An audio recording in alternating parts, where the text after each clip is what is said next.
Wake to the machine, and I started rapping to the beat. How you laugh and finally that I'm the one that doesn't treat you like you went left. When the cold light approaches, corner the ground with white orchids, and there better be wild, wild, wild, wild, wild horses. I do push the envelope. I push the envelope really hard. I'm not special. I'm not different than the next guy that's in my world. I believe we're all artists, but I'm probably not going to call myself an artist. I'll allow somebody else to say that.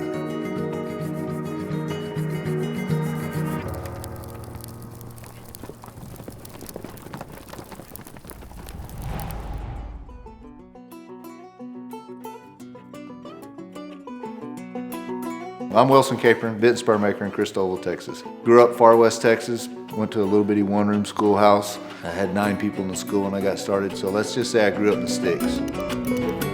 Grew up with a dad that first of all was a rancher, cowboy, loved the West. His mother said he was born 100 years too late. Growing up with my dad exposing me to that was kind of the foundation of where I am.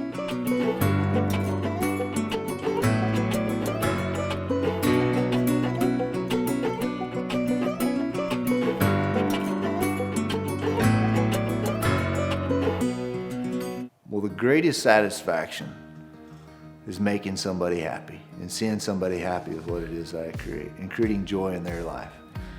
So Bits and Spurs give me the opportunity to tell the story of the West in a way that Hollywood's not done a very good job of portraying. Hollywood has done a great job of portraying a cowboy, our Western culture, as a drunk that takes a shower once a week, an uneducated drunk that takes a shower once a week. That's not who we are. That's not what we're about. My Bits and Spurs hopefully show a bit more sophistication and education to our Western culture, a bit of elegance, right? As I like to expose the elegance of the West in my Bits and Spurs, and that's a platform for me to do it. I love the engraving. I love the fabrication of all this stuff. And Bits and Spurs give me that opportunity to share that story. The cowboy's not a costume to me. The cowboy's an attitude. Life might be a little hard, might be a little hot, might be a little thirsty, might be a little cold. We're not gonna quit. We're gonna do what we gotta do. That's a cowboy. Hopefully I'll make him look good doing it. River gonna run you down.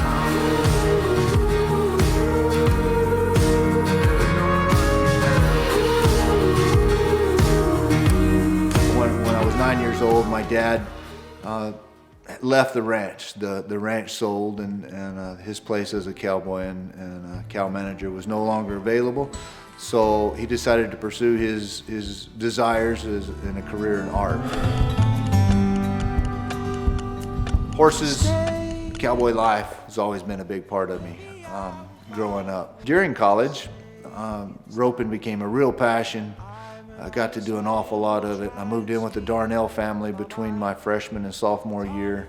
It's all I wanted to do was rope, and I loved it to death. As my ability increased, they classify you like golf, and I had to start roping with some of my heroes, and those guys didn't let me win near as much. Became a little trouble to get entry fee money, and so Greg was my mentor in this bit and spur world, and that's kind of where the bit and spur world started. He had sold a big portion of his company, and he said, "Hey, I need somebody to go to chopping parts, get a paycheck once a week. What do you think?" I said, "Man, that sounds good. That's entry fee money." So away I went, and it was just a job. It wasn't anything special. It was just reading a ruler, which I thought I could do until I started working for Greg, and reading a ruler became extremely problematic. But we got better at reading a ruler, and a year and a half into working for Greg, he said, "You want to learn to engrave?" I was always in the engraving room watching him engrave, and I thought, man, that's the most magical thing, watching that engraver go through the silver, and I just thought it was really cool. And it was air conditioned in there, so that made it good too, right? But Greg said, you want to engrave? And I said, man, you think I can? He said, it's just like you're roping. It's just practice, you know? Well, it was just like my roping. Now I had two things that I wanted to do, and that was rope and engrave. So when I started out, it was all about the engraving. I love to engrave, man. That stuff was so hard to do. And the drawing aspect, it was tough. But now, shoot me if I have to be an engraver all day long. I ain't into it. I still love to engrave. I love to engrave. But to engrave day in and day out, and that's all, I'm not interested. I love forging. I love fabricating, the welding, the sanding, the filing. I love all aspects of what it is. And it's taken me 22 years, probably, a number of years to get to the point to put all the different aspects together and to have a real passion with each one of them to create a quality product. And time is something that we all get bogged down in. It's like, oh my gosh, I got to go fast, I got to go fast, got to get done. But as I've matured and grown in my business sense and skills, and as a maker, I don't have a favorite part. I love it all, and I don't want to just do one part of it. You know, right now forging's a big passion because it's so stinking hard to do. But it all goes. The fabrication will go up for a while, and then the ornamentation, and the fabrication, ornamentation. Just playing, having fun. That's the best part, is building something that I've never done before, and seeing if I can do it. That's the kicker.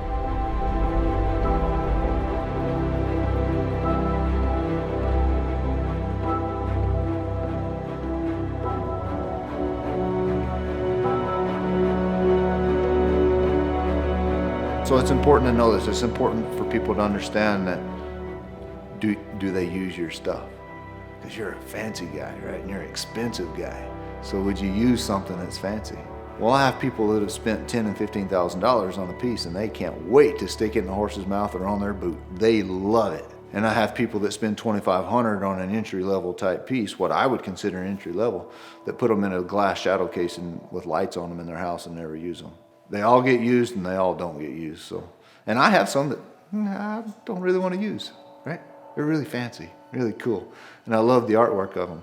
My dad wears a pair of spurs that are valued at $25,000 day in and day out. He loves them. And you know what? They look pretty dang cool with the use that's going on. And it's not hurt them. They're fine.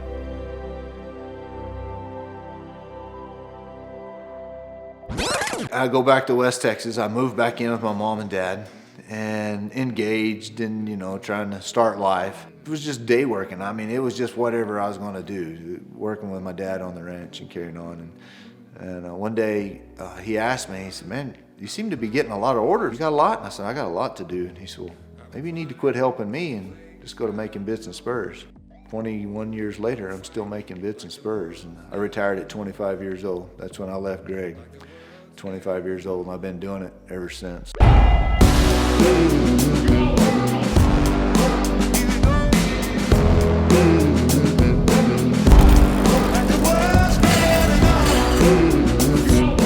I really give my dad and Greg a big credit to that. Both of them are well known in our Western culture, and I believe that a lot of people asked me to build them something. It's kind of a favor to Greg and my dad, maybe for one deal. It wasn't that I was any good at what I was doing, but I had work, and I give them credit for a lot of that, exposing me to people. So between my dad and Greg, I had two silver spoons shoved down my mouth. I had a mechanic on one side and Greg that totally understand function and machines and the creation of the product.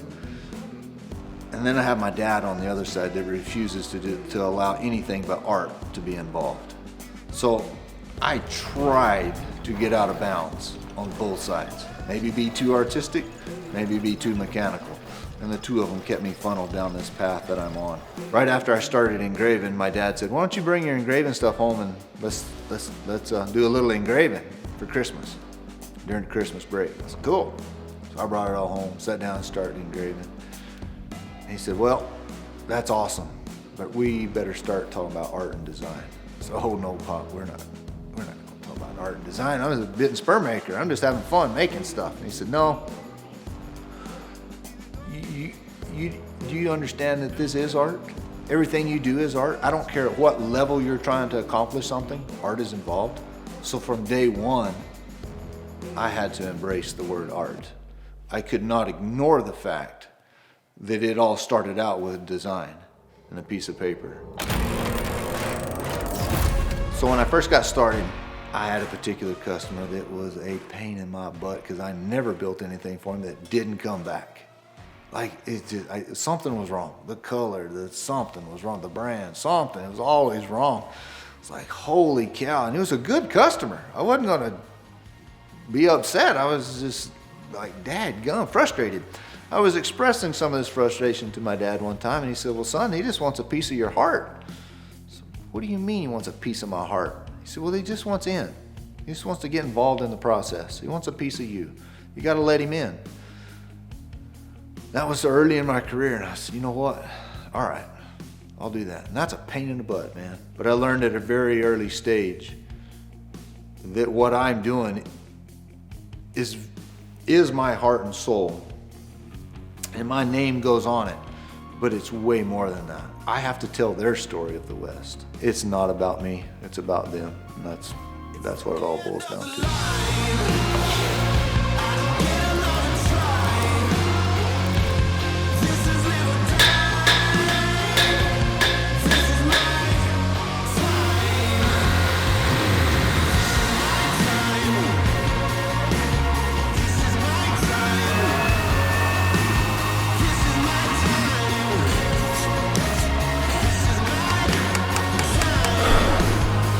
Don't try to reinvent the wheel. I don't need to reconstruct what a bit is. I have parameters that I build within. So it's very important to me that when I create something, it looks like a bit, it looks like a pair of spurs. But then the ornamentation that goes into it is where I really push the envelope. Every designer has a calligraphy about them, a style, that everybody has their signature, and I try to stay true to that. Ornamentation is to accentuate the bit or the pair of spurs. It's not to cover it up, it's to bring it to life. When I get started, it looks like a ball of fishing line all tangled up, just balled up. It's been dragging behind the tackle box for a month. It's just crap going everywhere. You have to start that way. You got to get something down on paper. You got to get something down there for your mind to start to see. Sometimes it's bad, sometimes it's good. And sometimes it takes a while to get that line untangled. But I get it all down there and get it all laid out. Go to refining, and I draw them as much with an eraser as I do the lead, and that's from inspiration to everything. You know, it comes from everywhere. This is my time. This is my time. Oh, this is my time.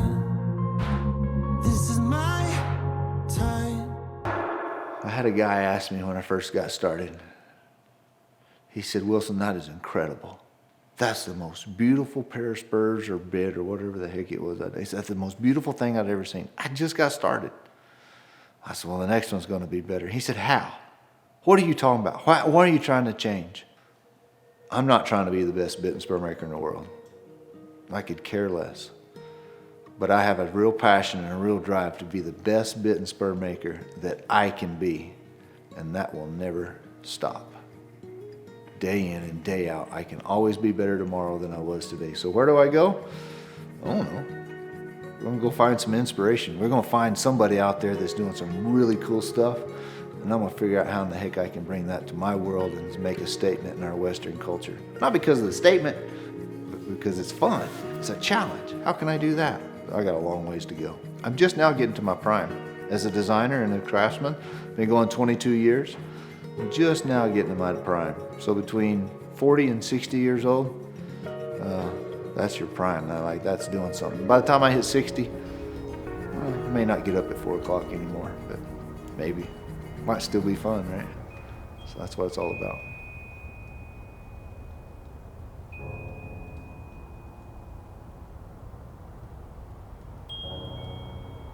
Well, my bits and spurs are a platform to serve the Lord. I don't want to be identified as a bit and spur maker at my funeral. At my funeral, I hope they say he was a good man, not the greatest bit and spur maker in the world. They can say that later on. Who my mama thought I was the first day I got started, so whatever, right? I don't want to be identified by my bits and spurs. Be identified by the quality of character and all that.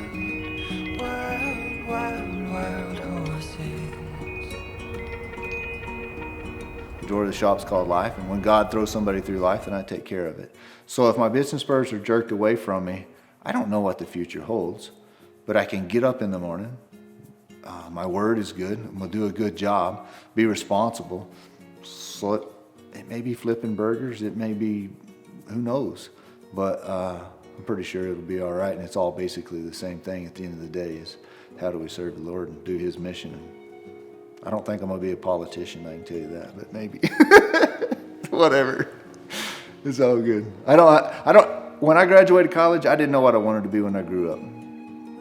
And just like Forrest Gump, we're running right now, and I feel like running, so that's what we're going to do. My name's Wilson Capron, and I am a maker. And there better be wild, wild, wild, wild, wild horses.